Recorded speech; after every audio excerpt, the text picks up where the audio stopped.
There is a historical love letter that I'm pretty sure I included in last year's Pride service, and I'm bringing it back this year because, frankly, reading it is one of my favorite Pride season traditions. It's a letter that was written in 1939 by Gordon Bowsher, a British infantryman, and it was sent to Gilbert Bradley, who was serving as an anti-aircraft gunner in Scotland. And in one line of the letter, he writes, "Wouldn't it be wonderful if all our letters could be published in the future in a more enlightened time? Then all the world could see how in love we are." Gordon and Gilbert, writing at a time when their letters could be seized and used as evidence of a crime, wrote anyway, loved anyway, and dreamed of a future world that would be free enough, loving enough, queer enough to celebrate their love. And of course, they were right to hope. Their letters were discovered in an attic after Gilbert died in 2008, and they were published in 2014 for the public to read. No one can know at sunrise how the day is going to end. Peering into the future is a tricky business. However much we predict and speculate and hope, the true nature of the path we're on can only ever be revealed by traveling it. No one can know at sunset if the next day will begin. So who do I think I am, titling a service, "The Future is Queer"? How can anyone make such a definitive claim? The future is anything, if no one can say for sure. Well, I partly mean the old-fashioned meaning of queer from way back before it ever got attached to gay identities. I mean, the future is queer, strange. It's peculiar, unsettling. The future is feeling a little queer these days. Not quite normal, not what we might expect. The future is looking a little queer, as in a little unwell, a little unstable. It's acting a little queer, as in unpredictable. Pride Month is all about celebrating, but to be completely honest, it can be hard to celebrate when it feels like so much is happening in the world that threatens to destroy the lives, the well-being, and the hard-won victories of 2S LGBTQ people. When nations we are closely tied to, the US and the UK, are moving rapidly through the stages of genocide against trans people. When right here in Ontario, we face increasingly bold white supremacist groups marching and training in public in our parks.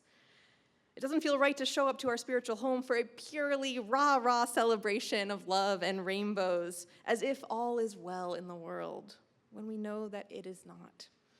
And you know. Every person here is someone who cares deeply about the world. I'm not necessarily telling you anything you don't already know, especially if you yourself are queer or trans or a loved one is, and you've been following the steady drumbeat of a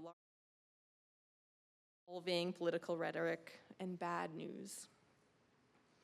I don't want to add to that drumbeat by lingering on it today, but neither will I pretend it doesn't exist or ever try to make you feel that you're imagining it. But let me say this.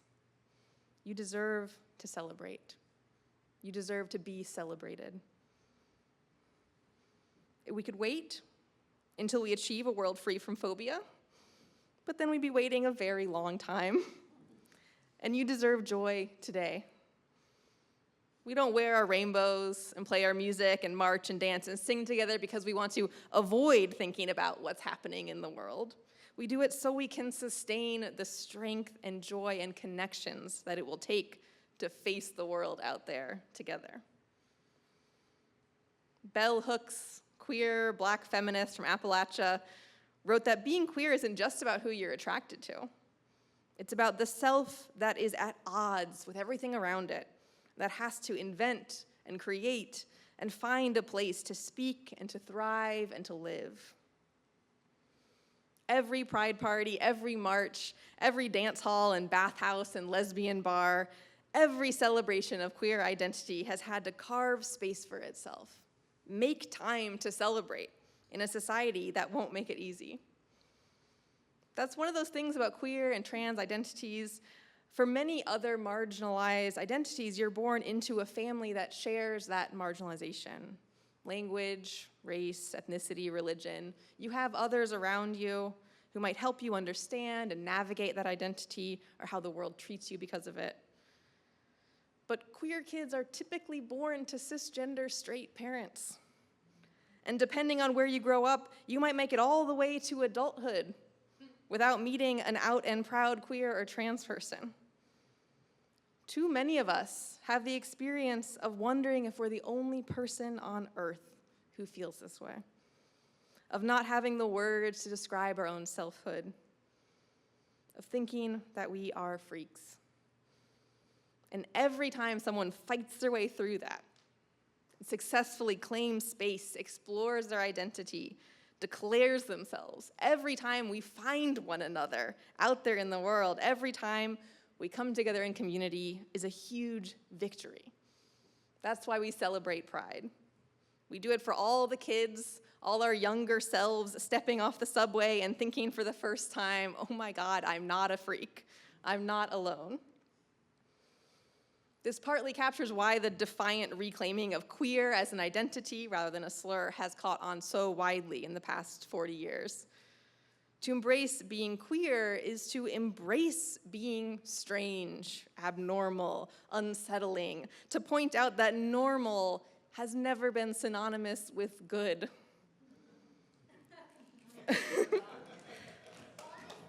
And for some, queer will always carry the weight of its derogatory meaning.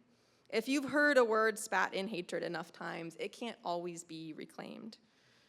That goes for many of the other labels in the 2S LGBTQ umbrella as well, which are often reclaimed or battled over terms that are used derogatorily and proudly. For many today, queer has been transformed and is wielded as a call to solidarity, to power, and to pride. The experience of being strange, being an outsider, having to invent and create and speak yourself into existence gives rise to strengths and wisdoms that the world, the whole world, sorely needs right now.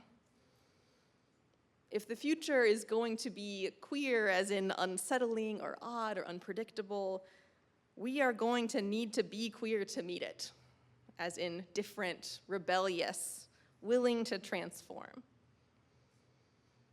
I said no one can predict the future, but there are some things that we can say for sure. There's an old parable I like about two next-door neighbors chatting in the yard. One bemoans how tumultuous the world has become and how uncertain the future feels, and asks, I just don't know, what do you think the next year is going to bring? The other neighbor thinks, then says confidently, I think it will bring flowers. Why do you say that?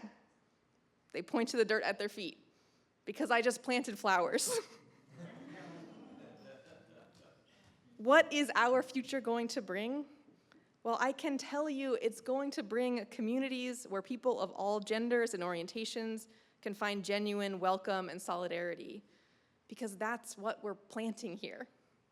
I can tell you it's going to bring joyful singing, interfaith and intergenerational voices raised in struggle together, because that's what I saw here at the Interfaith concert on Thursday, at the Trans March on Friday.